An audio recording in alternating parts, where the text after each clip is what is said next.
Ako po si Sherry Ann Dupiles. Nakatira po dito sa Pabuan, Mercedes, Camarines Norte. Nung mga bata pa po kami, naglalakad talaga kami dyan sa ilog na talagang nabaha.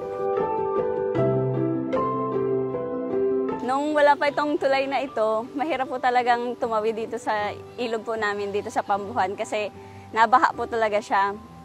Kaya yung mga residente po na nakatira dito sa kahit saang barangay po doon sa dulo, mahirap pong tumawid. Na titenga po yung mga sasakyan dito sa kabila namin, hindi makatawid. Kaya mahirap po talaga. Pero nung pag naggawa na po itong tulay namin ito, mapapaganda na po. Mabilis ang transportasyon po dito po sa amin.